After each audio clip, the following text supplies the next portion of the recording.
Ladies and gentlemen, welcome to the Taipei Salon. I'm Travis, a volunteer at the龍應台Cultural Foundation. I'm opening the event on behalf of the foundation. First of all, the mission of龍應台Cultural Foundation is to pay attention to international issues and youth development. We hope to build a communication platform for civil society and open a rational dialogue among different views.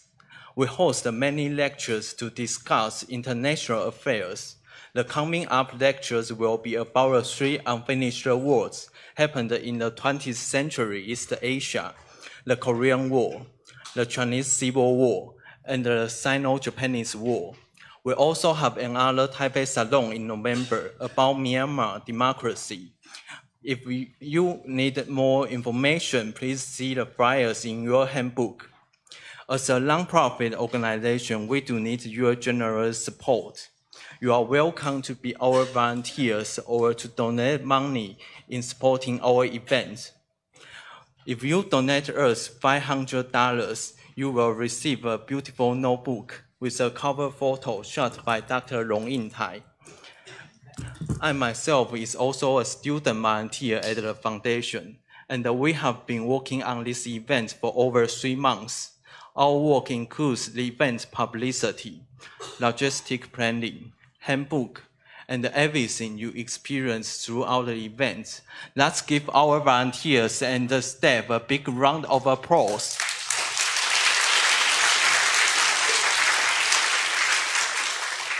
Thank you.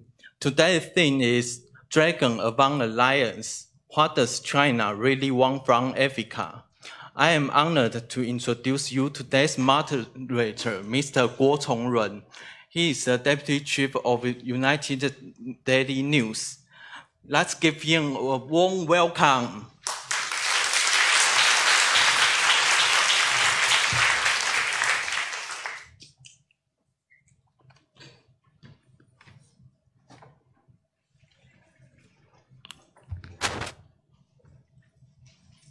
Good afternoon, ladies and gentlemen. Welcome to the Taipei Salon.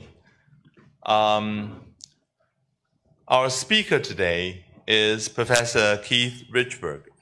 He's now the Director of Journalism and Media Studies Center for the University of Hong Kong. But he is better known for being a foreign correspondent for the Washington Post. During his 34 years with the Post, Keith had been posted for practically every newsworthy countries in the world: Southeast Asia, Africa, and Middle East. His topic for today, Dragon Among Lions, could not be more timely.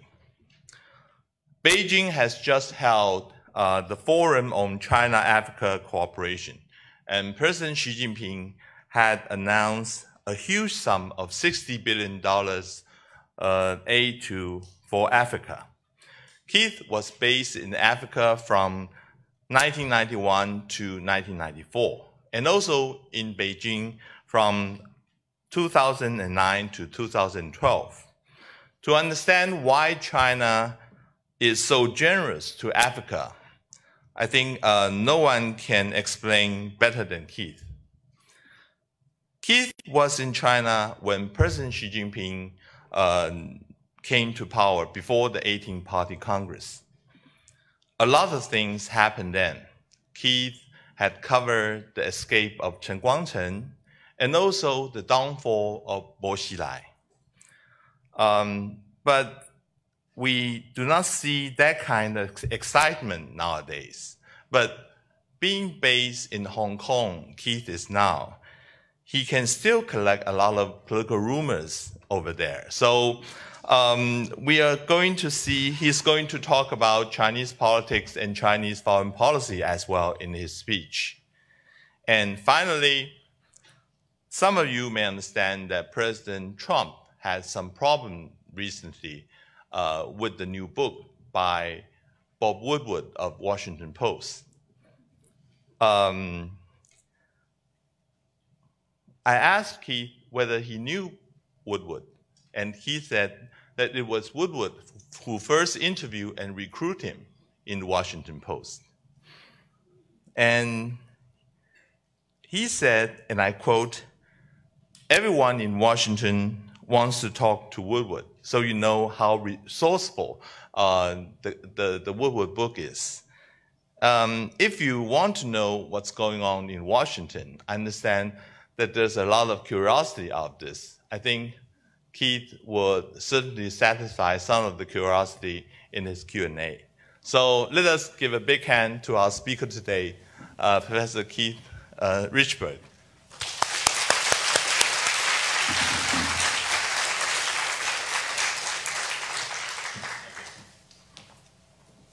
Thank you, Mr. Gohl. Thank you for that, everybody.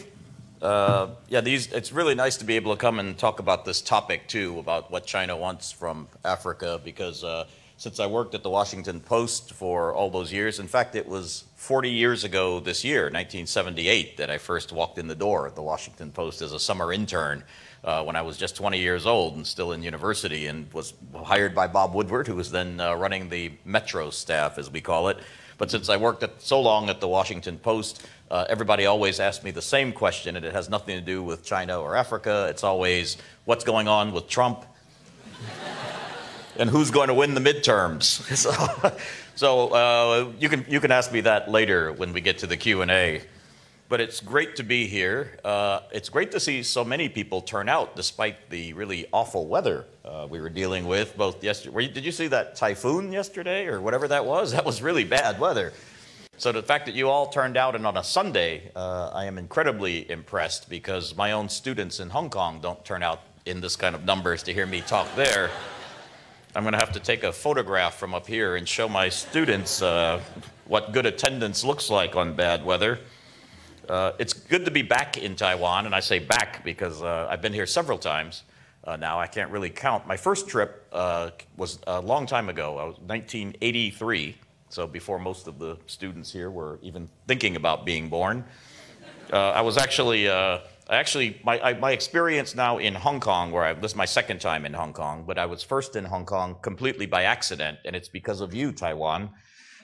Because I was actually living in London. I was going to graduate school. I left the Washington Post to go to the London School of Economics, and I needed to go somewhere during the winter break. I didn't realize that in London they kick you out of the dormitories over Christmas. So I decided to come visit some friends, some American friends who were studying English at they were with the American Institute of Taiwan, and in those days, this is where everyone, they're studying Mandarin, and in those days, this is where everyone came to do their Mandarin training before becoming a diplomat in mainland China. So I decided to come and visit those friends. They told me, don't get a ticket to Taiwan from London, it's quite expensive. They said, just fly to Hong Kong and then get a connecting flight. So I flew to Hong Kong, went to buy my ticket to Taiwan, and they said, do you have a visa? I said, a visa? In those days, Americans needed a visa to come to Taiwan. So I did not have a visa. So I ended up stuck in Hong Kong for 3 or 4 days waiting my visa, and that's how I got to know Hong Kong. That was way back in 1983, and it was actually quite exciting because that was just after Margaret Thatcher had met Deng Xiaoping and decided there was going to be this handover. So I've come back since as a reporter several times, and I think I've interviewed most of your presidents. I interviewed Li Denghui, and I interviewed Chen Shui-bian. I interviewed Ma Ying-jeou. I interviewed Tsai Ing-wen, but before she was president. She was still in the DPP. And I also interviewed Ma Ying-jeou before he was mayor of Taipei. So I have a habit of interviewing politicians, and then they go on to become president. So somebody told me there's an interesting mayor I should see here. I don't know. I don't know. I just have to go try that out. I don't know if that's going to happen or not. No time on this trip because I have to get back. But let's get on to our topic here, which is China and Africa and what's going on. Dragon among the lions, as I call it. But to talk about that topic, what China really wants from Africa, what we really need to do, I think, is talk a little bit more broadly about China's ambitions in the world, its relationships with the United States, and its new global leadership role as being staked out by President Xi Jinping. And by talking about it sort of more broadly, then we can maybe put in perspective a little bit about what China may be doing or not doing in relations to Africa. And I know we've got some African diplomats in the audience and others here, so I hope I don't make any mistakes, so please correct me if I'm wrong. But China's economic engagement in Africa has many people asking one question, and I see it over and over and over again. Is China going to Africa as a partner or as an imperialist? And you see this, it's some iteration of this question over and over again. And just Google China colonialism Africa, and you see some iteration of this same question. Is China going there to be a new colonist, or are they going there to actually be a friend? Now, the reason for all this kind of concern or worry in some quarters is that nobody has ever seen anything quite like China's rise on the world stage. And no one has ever seen anything quite like the rapid development of the relationship between China and Africa, especially in this economic transformation that's going on in Africa right now because of China. And it has a lot of people asking, what is going on? And if you look at it, if you go back to the year, and if you just look at it, it really is nothing short of dramatic. If you go back to the year 2000, and for people my age, that's not long ago, 2000. If you're really young, that might seem like a long time ago, but for people my age, the year 2000 is not that long ago. Only 5 countries on Earth counted China as their main trading partner. Now more than 100 countries in the world count China as their main trading partner, and that includes the United States. And increasingly, that includes many, if not most, of the countries in Africa. In the year 2000, Africa's total trade with China, total trade, was 10 billion US dollars, 10 billion. Now, just to put that into perspective, Ma Yun, Jack Ma, his entire net worth is 30 billion US dollars. So China's trade with Africa in the year 2000 was just 1/3 of Jack Ma's net worth. But by 2005, China's trade with Africa had jumped up to $40 billion. By 2009, China had surpassed the United States as Africa's main trading partner, and now there's something nearly like, and again, the figures are a little bit off a bit, but it's about $170 billion worth of trade between China and Africa. So from 10 billion up to 170 billion just in that course of that short span of time. Most African countries are running a trade deficit with China. So that goes to show you that this trade going on is primarily a one-way street. Now, what's happening is Africa is sending a lot of raw materials and a lot of minerals in one direction towards China, and what they're getting back are a lot of manufactured goods. And I'll give you a couple of examples. Kenya, for example, where I lived for about 3.5 years, Kenya's top export in the world is tea.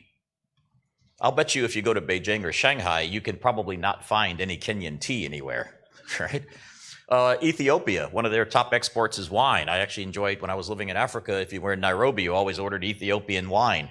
I'll bet you can't find Ethiopian wine on many Chinese restaurant menus. So it goes to show you that Africa is not sending its exports to China. It's usually the other way around. It really is kind of a one-way street. Now, I don't use PowerPoint when I give a talk because I don't want to bore you with a lot of statistics, but I just want to give you a few. I always say people who use PowerPoints usually have neither. See if you got that joke.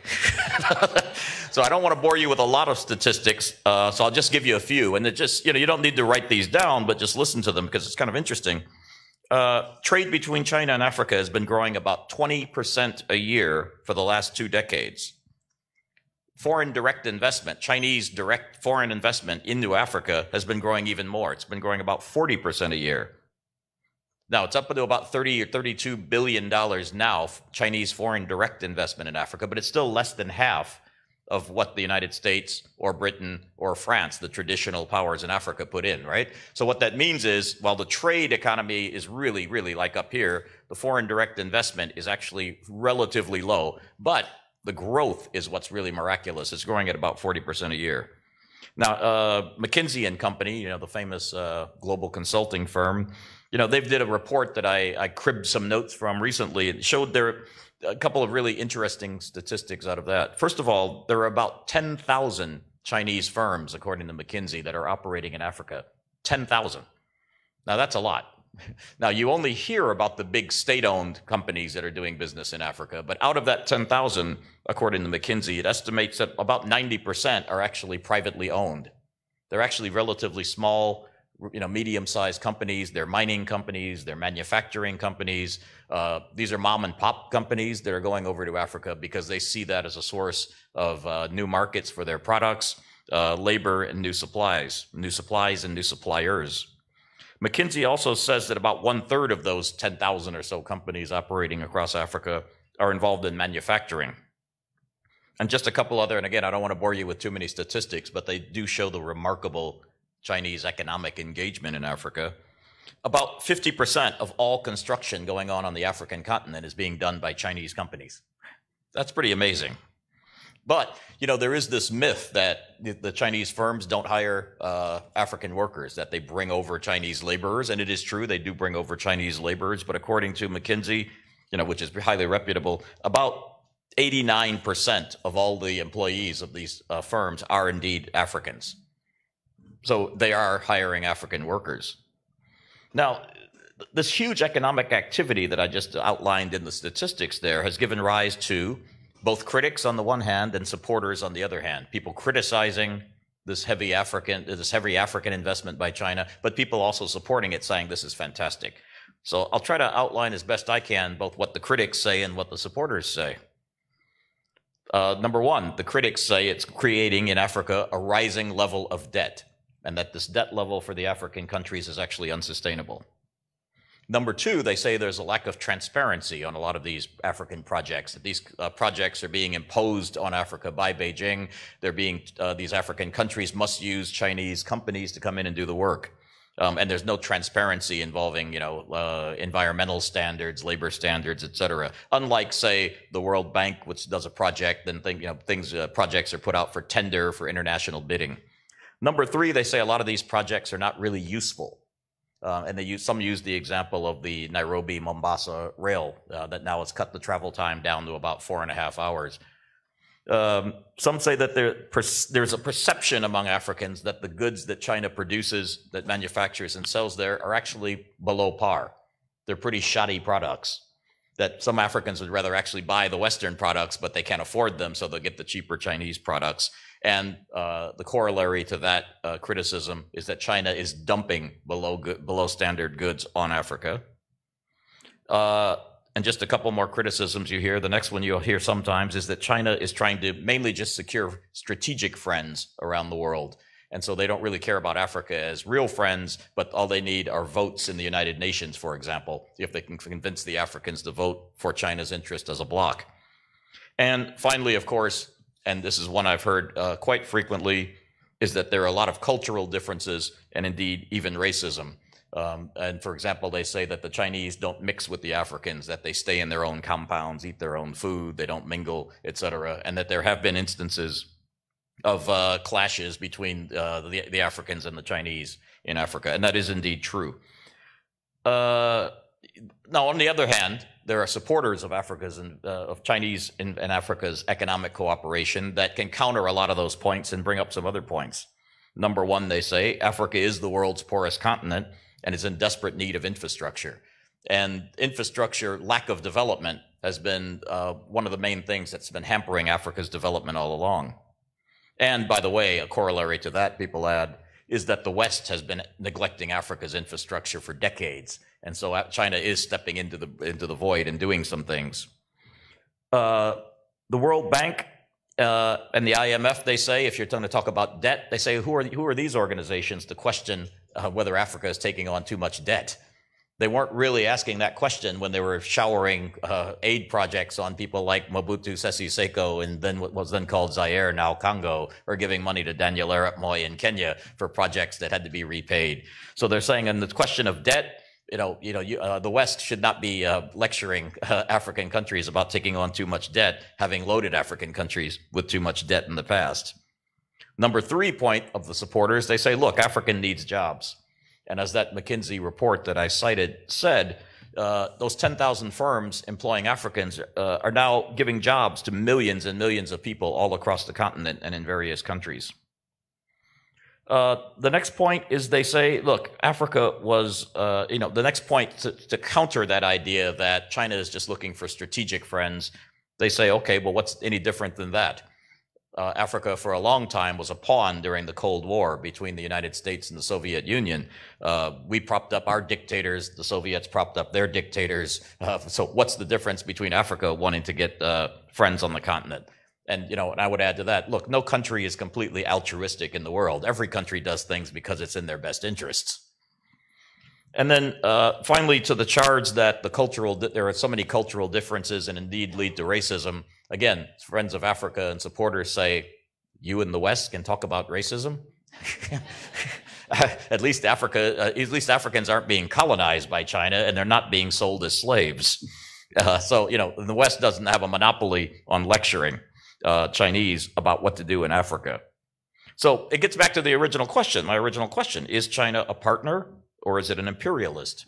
Or as young people now, you guys are on Facebook, I could say, is Africa a friend? Or is China a friend of Africa, or is China just a friend with benefits? And as you know from your Facebook pages, you can just say the answer is, it's complicated.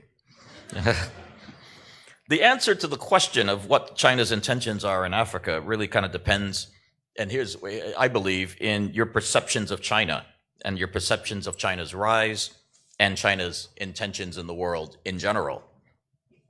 If you are of the view that China is a benign power, and it's only now trying to reclaim its rightful place as a global power on the world stage, commensurate with the size of its population and its economy, then you might believe that China's intentions in Africa are indeed benign. And there are some historical facts to back that up. You know, China is, you know, a developing country that is aiming to help. And, you know, again, historically, China has been involved in Africa for a long time. It's not new.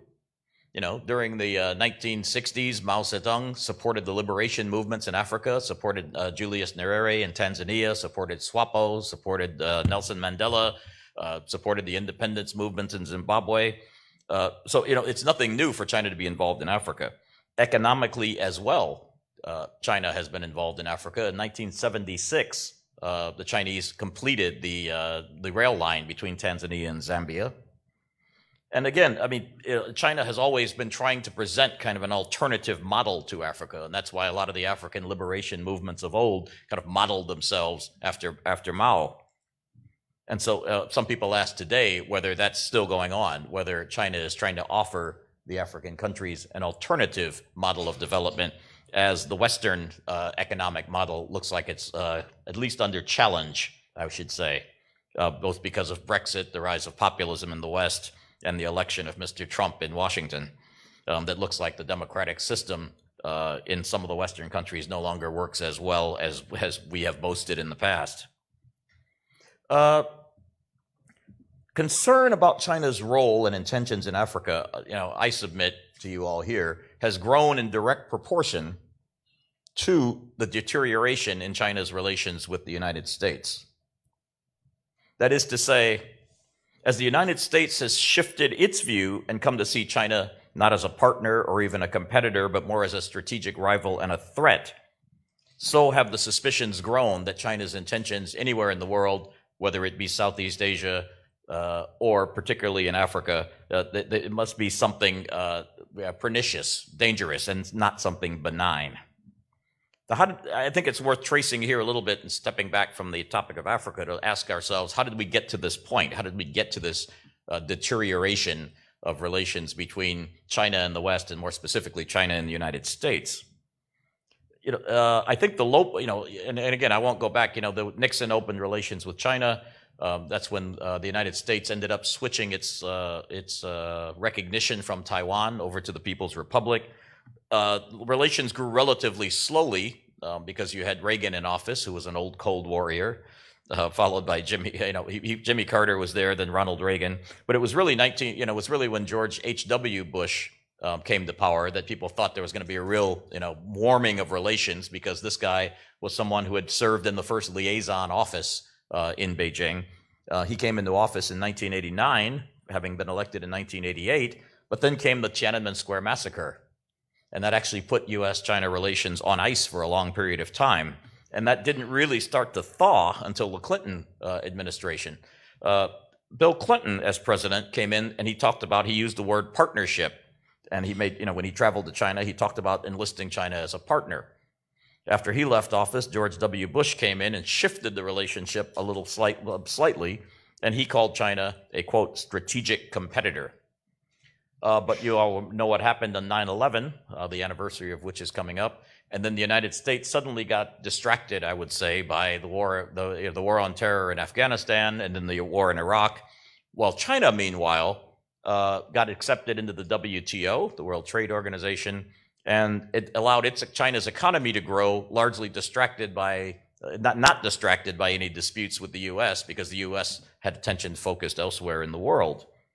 I was actually doing a story on the anniversary of the 10th anniversary of the September 11th attacks when I was in China, and I had a Chinese retired foreign ministry official tell me that China, for its development, needed to thank two people, Osama bin Laden and Saddam Hussein, because it allowed China to grow in secret without anybody paying much attention.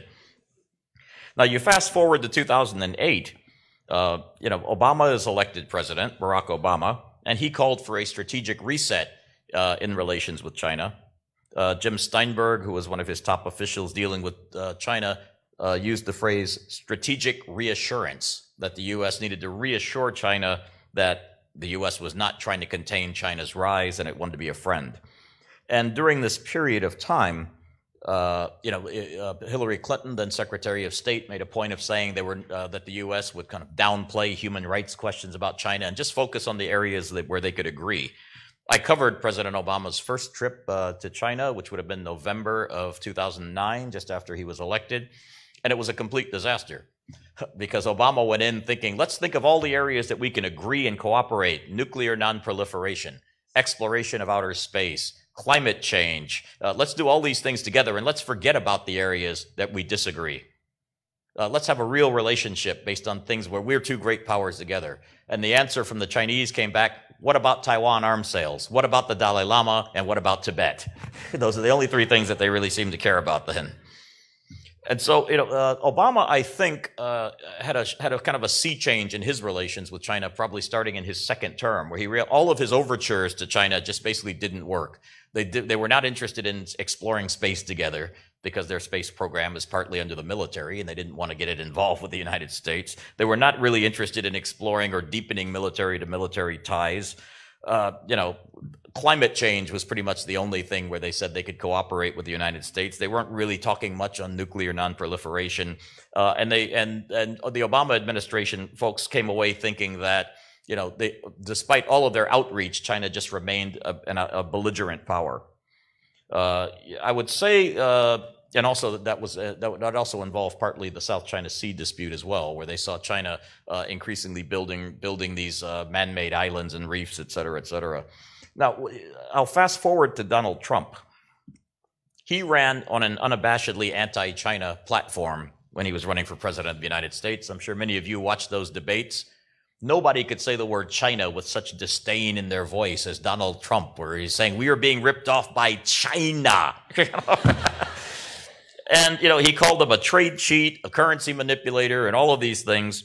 But Trump really was, despite the fact that, he ran as kind of this cartoonish character, he really was giving voice to a lot of frustrations that a lot of Americans were starting to feel about China, that in many ways, China was an unfair competitor on the global stage. And one of the interesting things, if you've noticed since he's imposed his trade tariffs on China, is that he's actually not gotten as much pushback as I would have thought from members of the opposition Democratic Party, many of whom actually support the tariffs. People like Sherrod Brown, the senator from Ohio, Chuck Schumer, the Democratic leader in the Senate, has been pushing for these kinds of more aggressive moves against China for a long time. And very interesting, I think one of the biggest changes in the U.S.-China relationship over the last few years has been the change in the American business community. Now, it used to be the American business community was what they call both the ballast and the propeller of the relationship. The business community was the thing that steadied the relationship and that propelled it forward at the same time. But for the first time, I'm starting to see, and again, when I was based in China, the business community was always the one that tried to tamp down criticisms from policymakers. But now the American business community has changed its mind.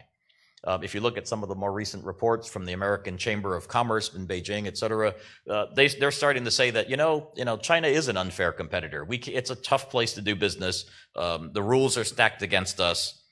We can't do, it's really a hard place to work. And China has made that change possible, or made that change happen by some of its own aggressive actions, like raiding American companies and demanding that they pay back taxes, which the companies say they don't really owe.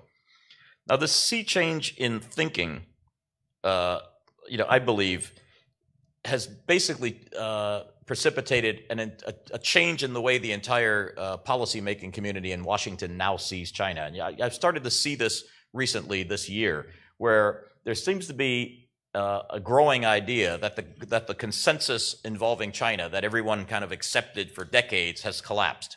That idea was that if we could engage with China commercially and economically, let it into the World Trade Organization, that as the Chinese economy grew, they would eventually accept the rules of the international trading system, open up and liberalize their economy.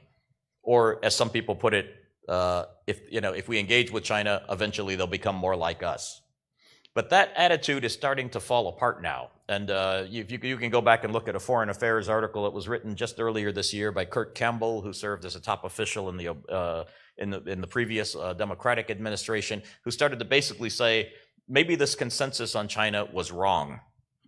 In the early days, George H.W. Bush, who, remember, he fancied himself a bit of a China expert, having lived here lived there in the liaison office, said, and I quote, "No nation on earth has discovered a way to import the world's goods and services while stopping foreign ideas at the border."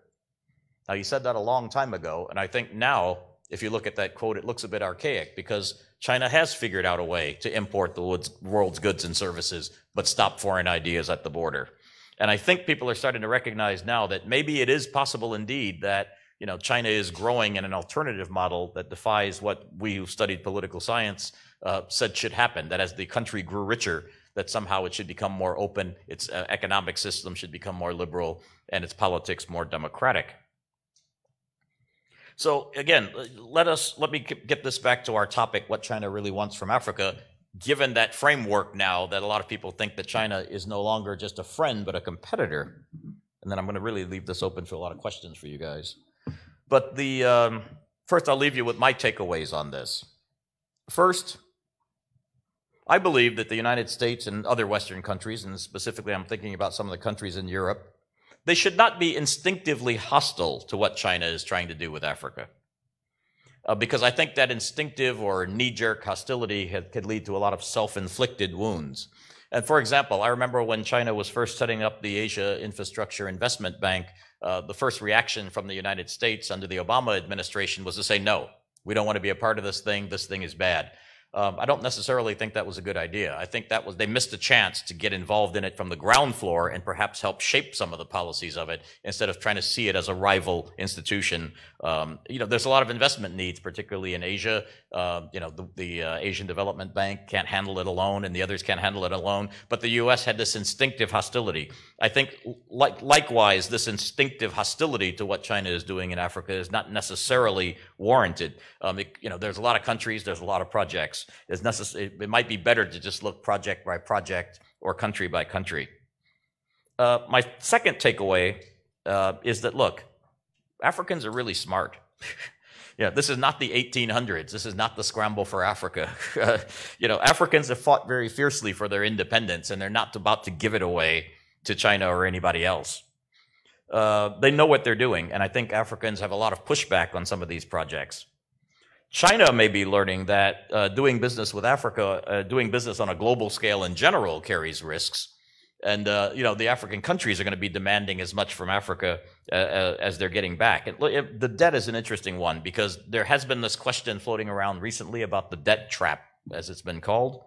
And I noticed in the last meeting that just happened in Beijing, Xi Jinping had to go out of his way to say, look, we're not creating debt in Africa. In fact, we're going to forgive some of the loans for some of the poorest countries. So they're very conscious of this issue going on now.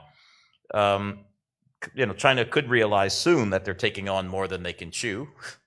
There's an old saying, if a poor man owes the bank $1,000, he has a problem. If a poor man owes the bank $1 million, the bank has a problem. I think China could be coming to see that as well. And also, I think China is going to come to realize, if not already, that economic clout does not always translate into influence. The United States is powerful around the world, not because of its economic power necessarily, not even because of its military power. Bill Clinton used to like to say that people follow the U.S. not because of the examples of our power, but the power of our example. And I think with China, one of the things that I found that's true from covering Southeast Asia, from covering Africa, from covering a lot of countries that do business with China is they want China's money. They don't necessarily want China's model. And I think that's still true. Soft power is something that comes from a whole different array of factors that are hard to control. The strength of your universities, the strength of your creativity, your innovation, a lot of other things. As to whether China is presenting an alternative model for countries to show that you can develop without developing your democracy or without developing into a democracy, as Taiwan has shown, South Korea and other countries, I think China does present an alternative model, and particularly at a time when the democratic model is on the back foot. I think especially for dictators, they see China as a model that might want to be emulated, but China has to be very careful because in a lot of cases, doing business with dictators can come back and haunt you. And I look at what happened in Malaysia recently, where I was a few weeks ago, where the government there has changed. And now the new prime minister, who's actually the old prime minister, Mahathir, has gone into Beijing and he said, look, we don't need all of these projects. These things are too expensive. We don't need a high-speed rail. We're not going to pay for this project. We don't need a high-speed rail from Kuala Lumpur to Singapore. So all of a sudden, these projects look like they may be mothballed or on the back burner. We might end up seeing the same thing out of Pakistan soon, where the government has changed as well. So again, if China goes around the world, goes around Africa, building projects that aren't popular or don't have buy-in from people because they've only been dealing with dictators, they could end up learning the same lessons that the United States, Britain, and others learned from the past. And so, with that, I would say that, what does China really want from Africa? I would say the same thing that everybody else wanted. They've got their own self-interest in mind. They want new markets for their products. Their industries need to go around the world and keep expanding as the economy slows down in China. But it's not necessarily something that the rest of the world should see with suspicion, because I'm pretty confident that the Africans can take care of themselves when it comes to dealing with China. Now, I'm going to stop here because I really want to take your questions and see where you want to take this. And we can talk about anything. I live in Hong Kong. I know some people may want to have questions about what's happening there. I know you all want to know what's going to happen in the midterm elections in the United States, or any other topic you want to talk about among one of these or others. So with that, I think I'll stop. Say thank you for inviting me. I especially want to thank the foundation here, the龍應台Foundation, who's been terrific at organizing this conference and getting all of you people to come out on a rainy day. So I've been listening, I've been hearing what they're coming up in the fall, and I really want to come back, I think, to hear some of their conferences in the future, for future Taipei salons. So are you going to come up and moderate? Thank you very much for listening, and I hope I can answer some of your questions, or please, or even give me some comments. Let's have a discussion.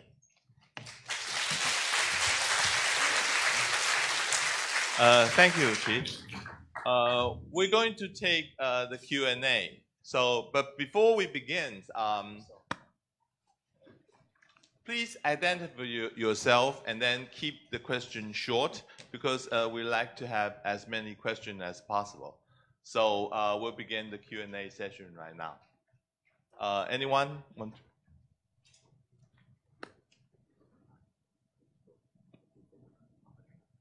Hello, my name is Heather Hope. I was wondering, being an academic in Hong Kong, do you feel pressured even slightly to take a pro-China agenda? Thank you very much. I hope you heard the question. As an academic in Hong Kong. Actually, I'm a journalist teaching journalism, so nobody's ever called me an academic in Hong Kong, so thank you. I teach journalism. I run the journalism program in Hong Kong. It's called the Journalism and Media Studies Center, JMSC. So any of you high school students interested in coming and studying journalism with us, or college students as well, look us up. But no, I don't feel any pressure specifically. But we don't have anything to do with the mainland. Like Hong Kong University, where I teach, they have a lot of linkages with the mainland, with research grants and all that. We don't really have anything to do with mainland China, other than the fact that about half of our journalism master's students come from mainland China. Many of them end up staying in Hong Kong after they study journalism because they realize they can't practice independent journalism on mainland China. So they stay there and they're working in Hong Kong, and they're actually quite sought after. If you speak Mandarin and English, you can get jobs in Hong Kong easily in journalism. They're working now at CNN, Reuters, BBC, Bloomberg, etc. But no, I don't see any pressure in Hong Kong. Now, I have the advantage that I'm on a contract, and I guess the Chinese would just, if they want to get rid of me, just wait till the end of my contract. But no, I don't feel any pressure at all, and we just do what we need to do. Whether we are monitored or watched, probably. But no, I don't feel any pressure. Thank you. Thank you. Okay, gentleman over here.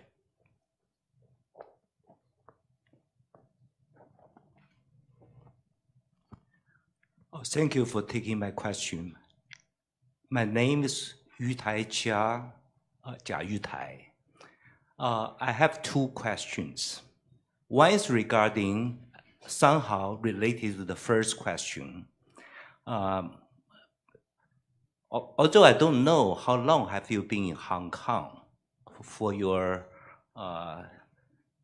tenure at the Hong Kong University, I'd like to hear from you your opinion. What's the future of Hong Kong? Because if you can share your view about how well the one country, two systems working in Hong Kong, that's my first question. Second question is related to the United States, but somehow also related to the global view, the US to the Africa. Because the change, the rise of Donald Trump. I personally, for your information, I'm also a US citizen. My observation for the past 20-some plus years, US has turned the democracy is supposed to be a government of the people, for the people, by the people. But in reality, sadly to say, you also briefly mentioned about the business. And from that perspective, somehow I feel the democracy turned from of the people, for the people, by the people, to of the rich, for the rich, by the rich. What do you think about that? Thank you. All right. Two good questions there. First, regarding Hong Kong, I should say I lived in Hong Kong. This is my second time in Hong Kong. I lived there first time from 1995 until 2000, so 5 years, 2.5 years before the handover under the British, and then 2.5 years afterwards. This is my second time in Hong Kong. I'm now in my third full-time year, although I lived there part-time in 2015, then came back again full-time in 2016. So I've seen it. I've been going back and forth to Hong Kong since the 1980s. Where do I see it going? Very recently, and particularly since the 2014 umbrella movement, the protest movement by students, I see China is increasingly trying to strangle Hong Kong's freedoms. I see young people in Hong Kong trying to fight back against that as much as they can, but I see China tightening the grip slowly and slowly, because I think China fears what happened in the umbrella movement could eventually filter over and impact the mainland, and I think they see that they need to crush that at all costs. So I do see there's a curtailing of a lot of the democratic freedoms, but it's slow. It's not something that's happening all at once. I think China and their supporters in Hong Kong believe that one country is more important than the two systems aspect of it, and they're really trying to impose the one country aspect through forcing patriotism, through trying to pass laws to say it's illegal to talk about independence, not to do anything, but even to talk about it, to propose laws to make it illegal to disrespect the Chinese anthem, the March of the Volunteers, or to try to put people in jail if they disrespect the Chinese flag. So all of these things are all proposals that are being pushed on Hong Kong through to the legislature, haven't been passed yet, but all of these things are a way they're trying to impose a kind of a sense of patriotism on Hong Kong people, and particularly among young people who don't feel it. And a recent poll by my university, University of Hong Kong, this year found that among young people, I think it was 26 and younger, something like 3/4 of them say they do not feel proud to be citizens of China. And that's dramatic. And I think that those kinds of numbers scare the mainland, and they don't know what to do about that. And this whole idea to me of the Greater Bay Area, where they're trying to connect Hong Kong economically into this region that will include Zhuhai, Guangdong, Macau, Shenzhen, that's all a way of trying to integrate Hong Kong more into mainland and try to make it less of two systems and more of one country. In terms of the United States, I mean, I agree. Look, the U.S. has gone through a lot of ups and downs. I think, and they're in a down period right now, as far as I see. But I think, look, there's going to be the great thing about America and the great thing about democracies is we can have these mid-course corrections when things start going wrong. And I remember during the George W. Bush years, I mean, the U.S. was widely hated around the world because of the invasion of Iraq and other things, pulling back on climate change. But then I remember the euphoria around the world after Obama was elected. So I have no doubt that the U.S. image around the world is down now and democracy is under challenge. But, again, we have an election coming up in about 6 weeks, and I think you're going to see a mid-course correction happening there. The structural problems are there. The checks and balances aren't necessarily working, I think, the way the founders intended. I think there's way too much money into politics now. But again, I think the pendulum is on the right now, and I see the pendulum swinging back to the left again. So I'm more of an optimist. But let me follow up on the midterm election thing. There are some people saying that it's bound that not both the Senate and the representative, but at least representative will go over to the Democrat side. But my question is, there seems to be no indication that the U.S. is doing badly in terms of economy. Mm-hmm. They still have 4% of growth. Compared with the other developed countries, is very good. Yeah. The stock market is on the all-time high. I know this is something sounds like Donald Trump, but still, the people in the United States seem to feel that all those trade talks or all those trade conflicts seem to be that Trump is fighting for their own interests. How do you say to that? Yeah, this is one of the strangest election cycles that I've been involved in. And, I had a small part in covering the 2008 elections. I've been following politics pretty much all my life. Usually when the economy is going well, the guy in the White House gets the credit. This is the first time I've ever seen it where the economy is just humming along. The stock market's high. The economy is going about 4% a year in terms of growth. But the guy in the White House is still mired at around 38 to 40%, I would say unpopularity, not popularity at that point. So I think it's because his outsized personality just really turns people off so much that he's not getting any credit for the economy doing well. I think that's the main thing. There's a disconnect. People just don't like him personally. They don't think he's acting as a president should act. So he's not getting the credit that the Republicans should get. And there's one other thing I think that we should say as well, which is a real key in this. I think that even though the economy's been growing at about 4% a year now, 4% a quarter, the stock market, as you said, is booming.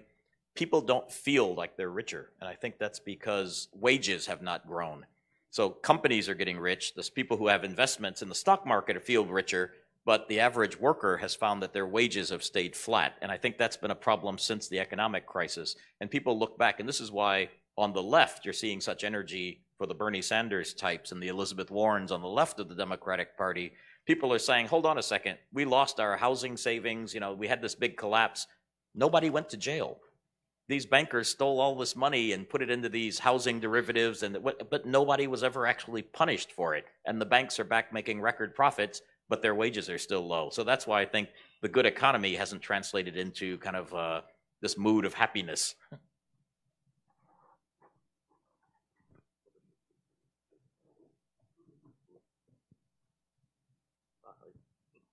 Hi.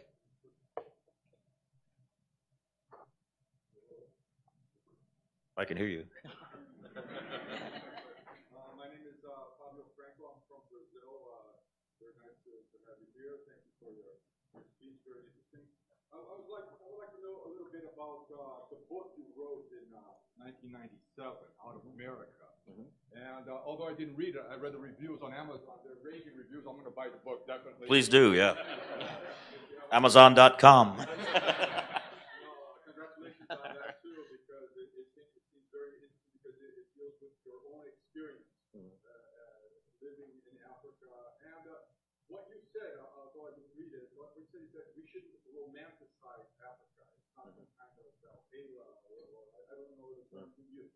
But now during your speech, you said several times that the Africans know what they're doing. You can't pull the wool over their eyes. We can't do stuff with the you see an evolution in your own thought in relationship to what you had before in relationship to Africa. And do you see hope for the African continent? Are you hopeful for the development of the Africa? Great question. And yes, I do see some signs of hope there. It's been 20 years, since the book came out, really. And since I was there, a lot more countries than before are having elections. And not all of those elections are fair. Not all of them are actually what we would call free elections, but at least even some of the strongmen in power, like Museveni in Uganda, et cetera, at least feel the need to go through an exercise every few years to re-legitimize their rule there. You can no longer get by just declaring yourself president for life. Maybe they should take some lessons from that out here in this part of the world. But yeah, so I do see some hope there. The general theme of the book was simply that if you're a black man and you were born in America, I think you still have more rights and privileges than you pretty much would have anywhere else in the world. And I think that's still true today. I mean, by example, the fact that we elected a guy named Barack Obama, as president in our country, I don't see that happening in a lot of other places. There's a record number of African Americans who are on the ballot for a Senate and governor running now in this midterm. So I'm really excited to see what happens out of Florida and Georgia and places that have never elected African Americans statewide. So I think in general that part of the book, that premise of the book is the same. But yeah, I do think that there has been some progress, and part of it is due to this Chinese investments that's going on. A lot of the underdevelopment that I saw in Africa, and way underdevelopment, was is simply being changed now because Africa is getting all of this largesse from China. Now the question is, are they going into too much debt? Does China have ulterior motives as well? But as I said, this infrastructure, these roads, these pipelines, these dams that are being built across Africa, this is something that the West never did. And these are things that can't be picked up and moved. So the Africans will be benefiting from these high-speed rails and these dams. They'll be benefiting from that for years. So there is progress going on there. There's still a lot of problems. I mean, it's a lot of the world's conflicts are still based in that, part of the world. There's still a lot of ethnic problems, et cetera, from Nigeria straight across the continent. Even at Kenya, which is one of the more stable places, you still see at election time how violent it can get. But no, I am more hopeful than I was then. But it's still a continent that's got a lot of problems.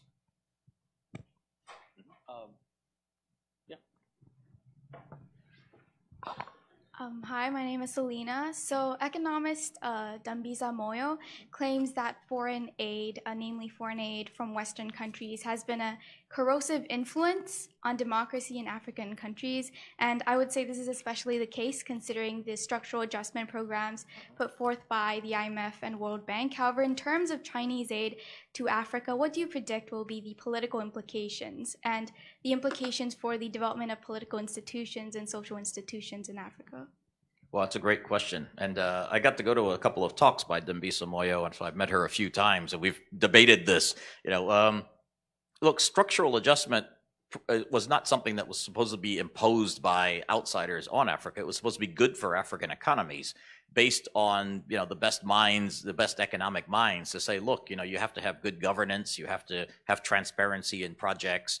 You have to, have economies where, you can account for, your debt. Your debt doesn't grow too high as a percentage of your economy. You shouldn't be spending too much money or propping up gasoline prices, petrol prices, that kind of thing. So these structural, the word structural adjustment got to be a bad word all over the world, not just in Africa. But if you look at what it actually is saying that countries should do, they're all kind of common sense things.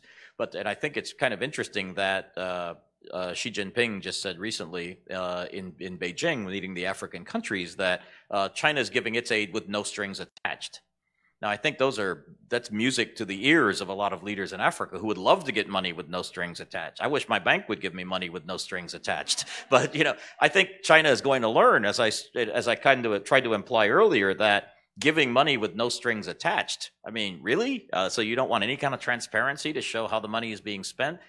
Just with this Kenya-Mombasa Railroad, I just saw several officials were just arrested for corruption on the Kenyan side, and we're seeing that more and more. But when you start giving money with no strings attached, it makes it awfully hard to trace where that money is going. So at some point, I would not be surprised to see China backtracking on that and wanting to actually make sure that some of this money is being spent in proper ways. The other thing is, China has a habit of going in and just dealing with the government at the moment and saying we don't get involved in the internal affairs of countries. But if you're not paying attention to the internal affairs of countries, if you're just going and loaning money to the guy who happens to be in charge at the time, well, if that guy is not there anymore, or if you're ignoring, a popular push for democracy in some countries, you could end up in a situation where, the guy you negotiated the deal with is gone, and the people who come in later say, well, we're not going to pay back that loan because we had nothing to do with that project. Or how do we know that money didn't end up in a Swiss bank account?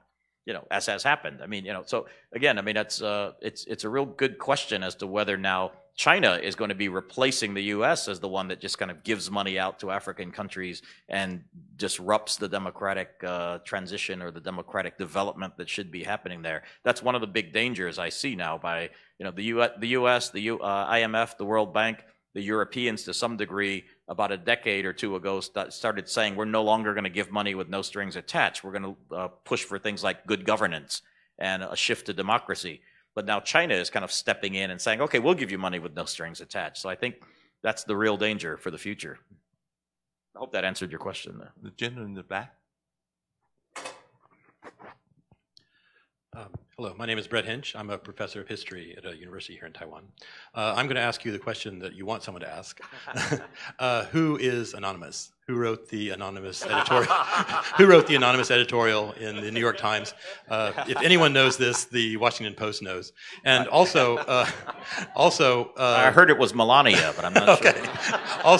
Also, President Trump is now an unindicted co-conspirator. Do you think that he will eventually end up in prison? Well, one thing I've learned as a journalist is never to predict what's going to happen. Look, I think the problem with the anonymous thing is, all these cabinet ministers and everybody, they've all been lining up to say they weren't anonymous. The problem in Washington is it could be one of 100 people because, what the anonymous guy, are you familiar with this New York Times op-ed where this guy wrote that he's a member of the administration, but he works kind of to undermine Trump's worst instincts or worst impulses from within? We know that's been happening. We've seen that in real time happening. So it could be anybody. We've actually seen, for example, Trump came out and announced that the U.S. will no longer allow transgender troops in the military, and he ordered the military to stop admitting these transgender troops. Jim Mattis, the defense secretary, General Mattis, kind of saluted and said, yes, sir, and then put out a statement saying nothing changes. We're studying that, sir.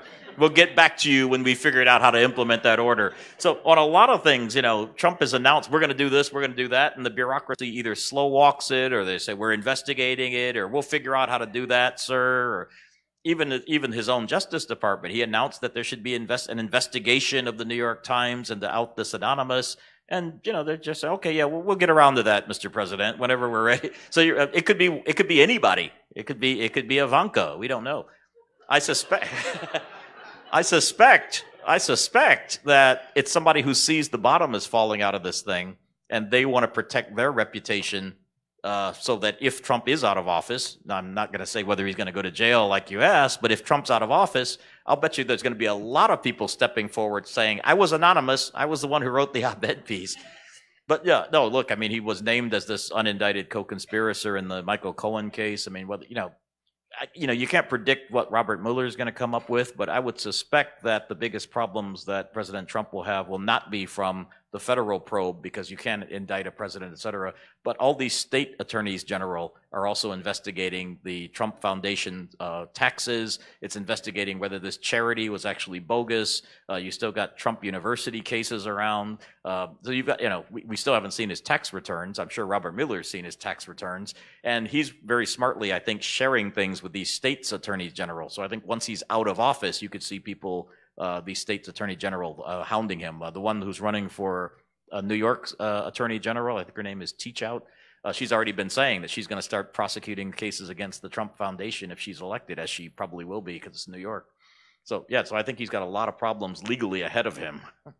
But let me follow up on that. How likely is it Trump is going to be impeached? That's one. How likely is it people talk about 25th Amendment, that removing Trump out of insanity or something like that before he ends his term? very unlikely on the 25th Amendment, because that's a very I actually researched that a little bit. It's very complicated. It's a way you can remove a president if they decide he's unfit, because what happens is the entire cabinet would have to get together and then send a letter to the Congress, but then the president can respond with a letter saying, no, I'm fit, and it goes back and forth a bit. So as long as he's alive, he's not going to let that happen. That was actually something that was considered after President Kennedy was shot, and there was actually some question, what if he had lived but was incapacitated? You'd have to have a mechanism to say that the president can no longer function. And so literally it's in a case where the president is brain dead and can't send a letter back responding to this request to remove him. So I don't think that can happen. In terms of an impeachment, yes, I think he might be impeached, but I don't think he'd ever be convicted in the Senate. Impeachment is a two-step process. Bill Clinton was impeached, but the trial in the Senate requires 2/3, I believe, vote to actually kick him out of office. And there's no way in the world Democrats are going to get a 2/3 vote, or that Republicans are going to go against him, I think, so far. Now, unless they actually, catch him with, unless there's a photograph of him and Putin in a compromising position, I don't really think Republicans are going to abandon him at all. So. Hi, my name is Xu Mingrong, and I'm a student from Taiwan. And as you've mentioned, the Prime Minister of Malaysia announced that Malaysia will suspend 3 projects of the Belt and the Road Initiative. And the government of Pakistan also requests for a higher transparency of China-Pakistan economic corridor. It seems that China has faced some obstacle on its expansion. So what's your opinion of how such a situation can affect Chinese investment in Africa? Thank you. Yeah, great question. I think it will affect it, because I think in China, they should be looking at those as examples of how, if they have these projects with no transparency and dealing with in places where the government does not necessarily have popular support, they could end up out of luck, as they are in Malaysia or possibly in Pakistan. I looked at the top, I believe the top 6 Belt and Road countries, the countries getting these Belt and Road projects, and I think almost all of them have basic junk rating in terms of their debt, their credit ratings. I mean, you're talking about Kyrgyzstan and Tajikistan and Pakistan. And so a lot of these countries are just not places that you want to put money into, but China is jumping straight in there with these Belt and Road projects. So I think that's a huge lesson that they should be learning based on the 2 examples you gave here, Pakistan and Malaysia.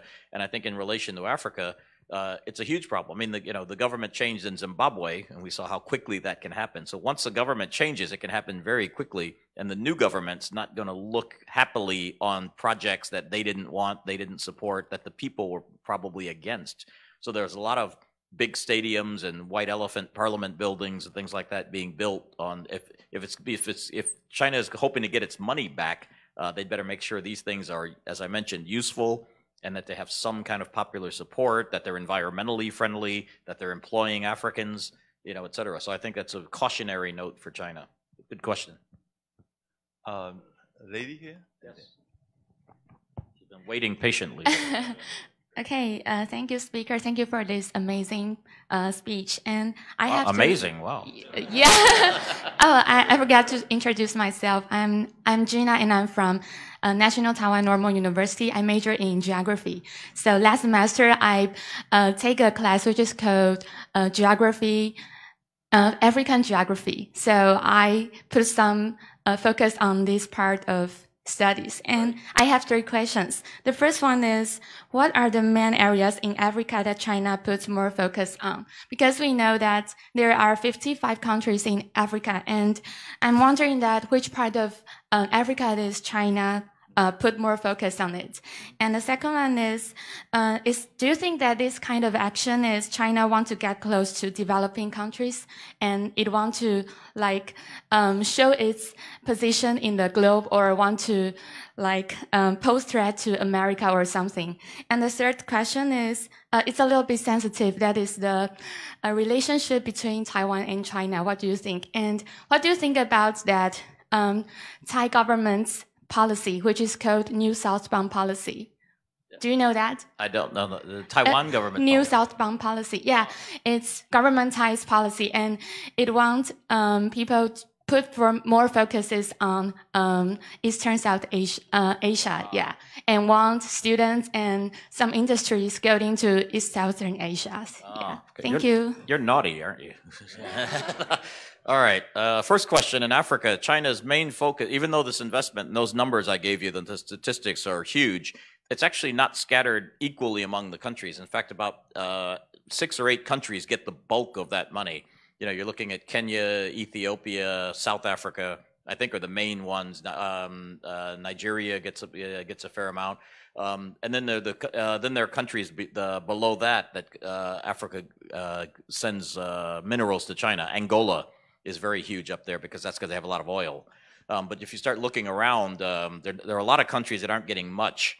You know, Rwanda would like some more than they're getting. They've promised to take this rail line that was built all the way to Uganda, so that into Rwanda, so that Rwanda then can get to the coast because it's kind of landlocked at the moment. But you know, they haven't actually come up with any deals yet. So there are a lot of smaller countries that are waiting for their share of the pie. So most of it's going to Djibouti is the other one. Djibouti, Ethiopia, the Horn of Africa, Kenya. So they're getting actually the bulk of all the money going in there. Your second question was which one now? Remind me again. Do you think that this kind of action is that China tried to pose threats to America? Posing a threat to America. You know, again, as I tried to say, you know, I think China does look. China's looking out for China's interests, and I don't think America's not rivaling China in Africa as much. But China doesn't have any allies anywhere. China if it wants to be a global power as its ambition, you have to have strategic allies. Look, one of the things that makes America a great power, besides its Hollywood movies and exports of McDonald's and Coke, is the fact that it has alliances. It has the NATO alliance, which is huge. It has the alliance with Japan. It has the alliance with Korea. You know what? China has one strategic ally, North Korea. That's it. That's China's only ally. It's the only place it has a strategic alliance with. That's what I meant earlier when I said people want China's money, but I don't see people jumping into alliances with China. And so I think they would love to change that. I think just on a short-term basis, they would love to have a block of African countries that might vote with China at the United Nations, for example. If ever a question came up regarding Taiwan, for example, if they could guarantee they got 40 or 50 votes out of the African bloc, that's a huge bloc right there out of the total number of countries in the world. And in terms of China's relations with Taiwan, look, I mean, it's that's your naughty question. I haven't been here long enough to talk too much about the relationship across the strait. But look, I can tell you this. I've written stories about. Let me go backwards first. When I was in Hong Kong in the 90s, covering Hong Kong's handover to China, I was writing then that if China managed the handover of Hong Kong well, that might make it more likely that people in Taiwan would see that there's a possibility for them coming up with some way to rejoin the mainland. Given what's happening in Hong Kong now, I see the two sides growing further apart politically, not closer together politically. We were all thinking back in the time, and I'll admit, like those Americans who I say their view has shifted of China, my view has shifted as well. In the 90s, I was saying, in 20, 25 years, China is going to be a completely different place. It's going to be more democratic. It's going to be more open. And so we shouldn't worry about the eventual unification because Taiwan and China will be not so far apart politically. I said that 20, 25 years ago. I was wrong, and I'll be willing to admit I was wrong. So, yeah, they are far apart politically. On the other hand, I see the economies of the two more closely intertwined than ever before. One of the things when I was living in Shanghai in 2009, 2010, one of the things I noticed was the huge number of Taiwanese there, the huge number of Taiwanese businesses in mainland China, the back and forth ties. Now, interestingly enough, that was something that your former president, Lee Teng-hui, used to warn about.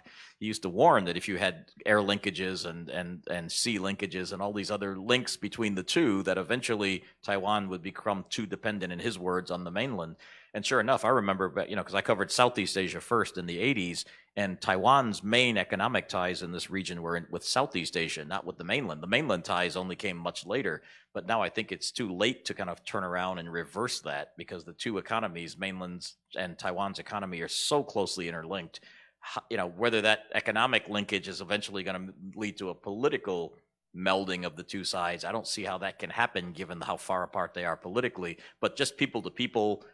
You know, when I was in Beijing before, to get to Taiwan was basically, it took you all day. You had to fly down to Hong Kong and then change planes and fly over to Taiwan. You know, now I think there's like 50 flights a day between mainland cities and Taiwan. So again, it's growing, the people-to-people ties are growing closer together, economic ties are growing closer together, but politically I see them as far apart as ever. For time limit, I think we can only take 3 more questions. Oh yeah, one from this side. Hi. Thank you very much. I'm Albin Mauritz from Austria. I have one question. There is another power in this area, which is India. India was very strong in Africa. I remember being in Kenya, more than 50% of the Kenyan economy was Indian owned. They pushed out.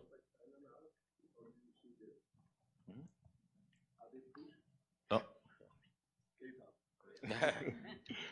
My question is too long, apparently. Are they pushed out by China now, India, and how do you see the relation of America and India? Are they trying to make another alliance with India, which could be useful?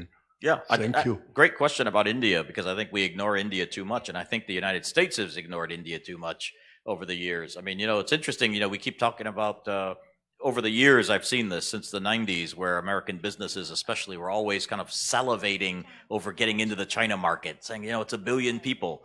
You know, if you want to sell anything to China, think about 1 billion people. You could sell 1 billion toothbrushes, or, you know, if you want to sell underarm deodorant, you have 2 billion armpits, they used to say. But everybody forgot about India. India is also 1 billion people, and India is also a democracy. Yeah, that's the thing. India is a democracy as well. So people, I mean, in the Indian market, I think the reason people didn't think about India so much was because that market was actually very, very closed. But lately, the Indian market has actually been opening up quite a bit. And I think it started a bit under Obama, or it actually started under George W. Bush and Obama more, but I think Trump actually is pushing more now for more of an opening towards India, you know, as well. And Modi has kind of pushed that relationship. So I think India is a player that we don't pay as much attention to that we should. They're now starting to talk about, if you notice this coming out of Washington now, the Trump administration are starting to talk about the Indo-Pacific region. They used to only talk about the Pacific. You know, even Obama with his this pivot to Asia only talked about the Pacific. But by talking about the Indo-Pacific, they're actually adding India into it. And I think they see India as kind of a counterweight to China, both economically, militarily, et cetera, in this part of the world. So I think India is a real key player. Some of the numbers I mentioned, you remember I said in terms of direct foreign investment, you know, still the UK, US, and France were the main players, and 30 billion was China, was way down there. China's about the same level as India. Now, you know, I think there is a rivalry going on between India and China. India's got a lot more historic links there. You know, on the eastern part, especially, you know, Tanzania, Kenya, where I lived, a lot of the businesses there are Indian owned. There's huge Indian diaspora there. South Africa, you know, on the eastern coast as well. So I think there is a huge Indian population there, and I think India could be a huge player in the future there. So I think that's a great question. If anyone from the audience would like to share their experience in Africa or his different opinion on the theme that we are having, we're also welcome. But the young lady over there just raised her hand. Hi, my name is Kathy, and I'm studying in Jeonju University, and I major in political science, and I study for Africans politics. Another question is, do leaders in Africans have capability and willingness to diversify their investment, not to trapped into like debt trap for in China, or they have willingness or capability to do this like strategic investments? And the second one is, how do you view the future in the African? Will it come to more close to Chinese model or Western model? Thank you. Great question. Well, one thing I can't do is predict which model they're going to go closer to. As I mentioned, you know, I think the Chinese would like to, you know, without openly saying it, like to present what they're doing in their country as a model of how you can have one-party government or authoritarian, firm government with economic, you know, and nationalistic government that keeps its economy closed to outsiders but still grow. I think they see that as an alternative to a democratic model. I think it kind of gets to the earlier question: are African leaders capable? I think there are some leaders that are fully capable of knowing what's going on and not letting the wool be pulled over them. I would say. I mean, Africans are fiercely jealous of their independence, and they're not going to let anybody, including China, come in and take over their natural resources. There's a new phrase I found lately called it's called resource nationalism. Where they're going to say, they're going to let you come in and do mining, but they're going to own the mines. They're going to make you leave some of the profits from the mining in the country. So so I think they're actually quite smart about that. But the part of it is getting good enlightened leaders in and getting rid of people like Mugabe who stick around too long. There are a couple of others who call themselves president for life, who don't want to go anywhere. I think you got to get rid of those guys, who have been just hanging around too long, and get in some real leaders who have popular support, or at least who are willing to put themselves up for the voters for legitimizing elections every once in a while. Get rid of the guys who just want to plunder their country's bank accounts and open Swiss bank accounts. Get rid of some of those guys. And I think, there are plenty of enlightened people there. They have to be given a chance to rise up.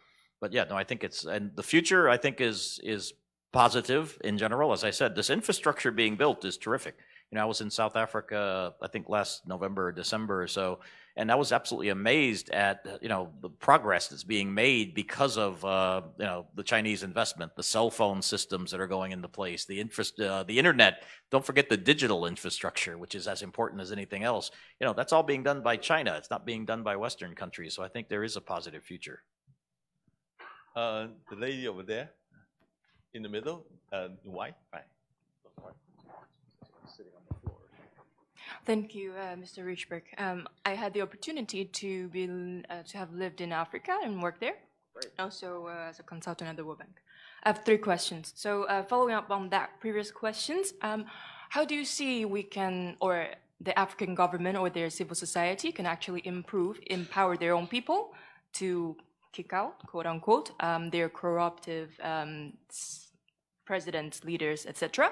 I'm asking this because you mentioned the example in Malaysia, because of such a regime change, that they had the opportunity to actually get rid of those projects that's not favorable to them. And second question, how do you see the African diaspora? I believe there are a lot of them in southern China in particular. What do you see is their role and do you see they're going back to their home country first? And second, what do you see as their role in voicing their learnings or experiences and other opinions, to bridge the conversation between Africa and China? And last question, are most of the Chinese SMEs state-sponsored, or are they purely based on the owner's individual commercial interests that they actually start their business in Africa? Thank you. All good questions. The last one was the easiest. I think for the small and medium businesses going to Africa, I think, I couldn't give you the exact numbers, but I think most are going on their own, but they were encouraged to go by the government, which said, go abroad. I mean, I remember that was under Hu Jintao, that he, before Xi Jinping, who he told companies, go out, go abroad, go places. So a lot of them are just going because they'll go anywhere where you can make money. And that's a place where you can go make money. Interestingly enough, too, I see a lot of and this kind of relates to your second question about the diaspora. A lot of our students are from mainland China. About 50% of our Masters of Journalism students come from mainland China. I find it fascinating that many of them tell me that they've already been to Africa on their own. They didn't go as some part of some government-sponsored Peace Corps type of thing. They just thought it was interesting, and they just packed up and went. And they go there, they work in, they get jobs working in schools, doing NGO-type work, et cetera, and then they come back, really interested and excited about what's going on there. So that's interesting for me. It's a whole new generation of young Chinese who, number one, don't just go out on package tours, but they're going off on their own and wanting to see and explore on their own in Africa. And but the diaspora and the biggest Chinese city is Guangzhou, that has a huge African population there. They call it Chocolate City, this whole area in the middle of it, which is almost all African traders there. A lot of them are staying there. A lot of them are getting married and living there. You can go to these churches on Sunday that are almost all African. They're having children there. interesting, one of the things it's doing is it's changing China's perceptions of Africans, I think, to have so many mixed marriages. I mean, China's a pretty homogenous place with a lot of Han-Chinese, right? But now that you have this African diaspora there in Guangzhou, it's slowly, and again, I say slowly, but changing kind of perceptions of people as they integrate more into the population and community there. I think that's really interesting. Your first question was about, remind me again. Oh, yeah, yes.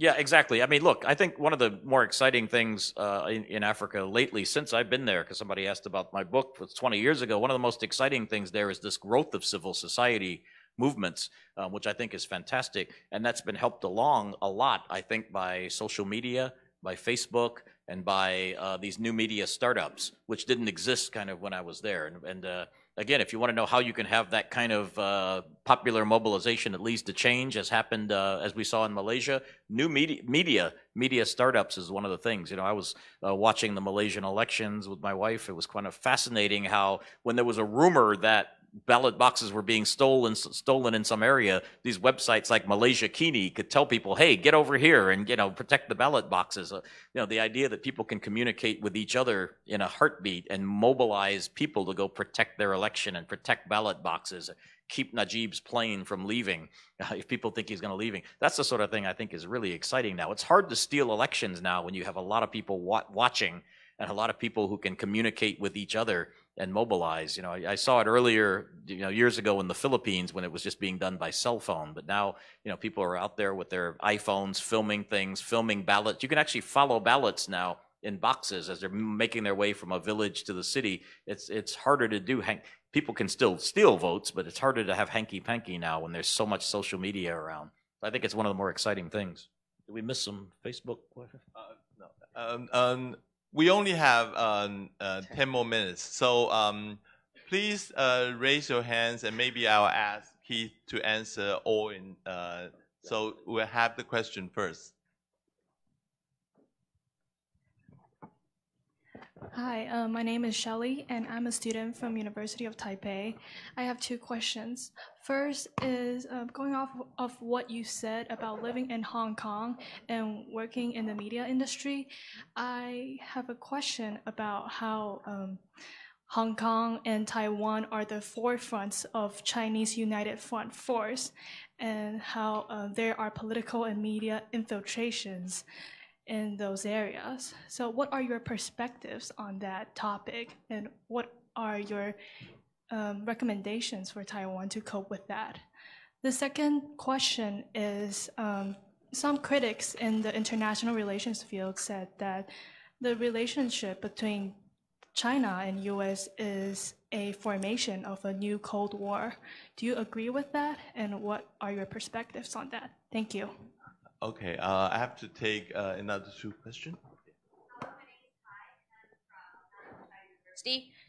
I work in the U.S. the past year for NGO for refugees, so I'm more concerned about the human rights issue, because the coworker in the U.S., they believe that the Africans like China more than U.S. because China gives them money and construction, but U.S. sends NGOs over there and try to shift their social structure about women empowerment or refugees, and it's making their society not that stable because they are not that respectful for like LGBT or women's. So that's their perspective, and I just want to know how you feel about that, and will China have any influence on refugees? Thank you. Which society was it? Huh? Where was it? Which society you said was? Like Africa in general. Africa in general. Yeah, because the countries I work with the most, it's the Congo and Sudan. These two are the main refugees we have over there. Thank you. Okay. Do we find another question over in the back? Hi, I'm Belinda, and thank you for the inspiring speech. I have a question related about Taiwan's last ally in Africa, and you mentioned in the speech during the speech that economic investment is not always transferred into influence. But we all know that China has the ambition about taking over Taiwan's last ally in Africa, that's Switzerland, and especially that Switzerland is rely heavily on economic on South Africa and Mozambique, and both of them are China's diplomatic allies. So what's your point of view about this? Thank you. Okay, there's two more questions from the iPad we are broadcasting. One is that Xi Jinping just announced there's another 60 billion of aid to Africa. Would that eventually, those kind of support and aid will cause financial problem even for China? And the other question is more related with the journalists that you have been teaching. And in the digital age, what kind of challenge would that be for the new comer for journalists? Mm-hmm. Okay, good questions. Let me see if I can remember everything. First, in terms of the United Front forces that you were asking about, I mean, that's long been a problem. I mean, not just recently in Hong Kong and Taiwan that there have been these, these insidious forces, if you want to call them that. It's probably a bigger problem in Taiwan because Hong Kong is a part of China now. So these forces don't need to be operating underground; they can be operating above ground now. There's pro-China forces that have always kind of been there. And a lot of them are engaged. But I mean, again, it's kind of information warfare, and it's always an open, it's an open battle, if you want to call it disinformation warfare or whatever it is. There's no, I can't say I don't have any answer on how you combat it because the U.S. is having this problem now where you've got Russian forces that are coming in and using the media and using Facebook and using social media to spread disinformation, try to incite groups against each other, try to stir things up. We haven't figured out the answer to that either because we don't want to close down social media. We don't want to close down, Facebook. So they're hoping that the media can regulate itself. To me, the answer is just in news literacy. It's in the public has to know when they're reading something that this is propaganda or this is coming from a source, et cetera. So I think the real answer is we all need to, government, journalism schools need to invest more in news literacy programs so that the audiences know when they're reading something, whether it's real or whether it's propaganda, whether it's Russian disinformation or Chinese government disinformation, et cetera. We have a big news literacy project in our university in Hong Kong. We go around for a lot of conferences talking about this. Did you ask if there's going to be a new Cold War between the United States and China? I don't necessarily know if I would call it a Cold War. Where the U.S. and China, the U.S. and Russia during the real Cold War were pointing missiles at each other, and they basically came, they came very close to confrontation during things like the Cuban Missile Crisis, et cetera. I don't see this current situation, this kind of strategic rivalry with China as a new Cold War. I see it basically as we've never been in a situation before, except once that I can remember, where a global power has ceded its position on the world stage and handed over global leadership to another power. The only time one time we've actually seen it is when Britain handed over kind of global leadership to the United States after World War II. But again, those were two countries that had a natural alliance and were close to each other. Usually the power that's declining doesn't want to leave the world stage, and the new power rising has to push it off the world stage. It's happened with Britain pushing Spain off, et cetera, et cetera. You can go back to the Roman Empire. We don't know how this is going to turn out between the United States and China. I think it's a bit further off than people think. I mean, China's a huge economic power. Militarily, they're still way behind the United States. Culturally, in terms of soft power, et cetera. But I do think we're at that moment where the U.S. has had this global leadership role now for, 100 years, but it's losing that position now. China is rapidly coming up, but we've got a democratic country that's kind of being pushed down, and the rising power that's coming up is a non-democratic authoritarian country. We'll have to see how that plays itself out. Human rights, I've not heard actually China ever expressing much interest in the refugee situation, et cetera, in terms of China's interest is not really to get involved in the internal affairs, whether it's in refugee camps or in countries that are involved there, whether it be in LGBT rights or anything else. They just don't talk about it. They just say that they stay out of countries' internal affairs. Western countries in the United States specifically, they have a habit of we send in a lot of people. We send in missionaries. We send in people to lecture them about all kinds of things, right and left. I mean, that's just kind of part of what the United States does. I mean, it's we see ourselves as this proselytizing power. We're one of the only powers in the world. Even the Europeans don't do that to the same extent. Where we like to push our values on other people around the world because we're a country that was come together around this common set of values. We weren't a common people. You know, if we don't have a common history. We come from all over the place. So the only thing we have in common are our values, free speech, human rights, etc. So we always felt that that's our mission to go around the world and teach that to others. So yeah, so that's one of the failures. But I mean, that's just what Americans do, and I think people kind of put up with us, whether they like it or not. In terms of, yeah, look, I mean, there's been this competition. I understand Taiwan has lost like 4 or 5 countries over the last year or two. Panama, Dominican Republic, was El Salvador the most recent one.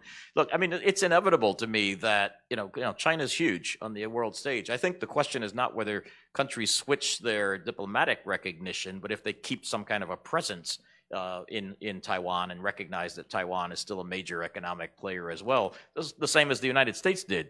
And I found it amazing when I was just reading that the U.S. is thinking of punishing some of these Latin American countries that shifted their diplomatic relations to China from Taiwan. I'm saying, well, wait a minute, you did the same thing, right? How could you possibly punish El Salvador and Panama for switching their diplomatic relations? So as I said, it's not really, to me, it's whether or not, you know, you say, look, we're going to recognize China because China is huge. It's a huge world player, but we're still going to maintain our relations with Taiwan. You know, I don't see why that couldn't happen. And it doesn't have to be we're going to cut off Taiwan. It just means they're going to shift the relationship. And you were asked about the $60 billion in aid more recently. You know, I'm still waiting to see how that divides up between concessionary loans or grants or loans that have to be repaid or low interest loans. So, and also, you know, a lot of these things in Beijing get announced with great fanfare, but then you have to wait a few weeks to see whether the money actually comes down. A lot of it's often just really promises. Yes. Well, that's the most interesting thing was after this announcement in Beijing about the $60 million, the netizens, the Chinese internet users started complaining, hey, hold on a second, our economy is slowing down. Why are you spending $60 billion in Africa? Why aren't you spending that here at home in China?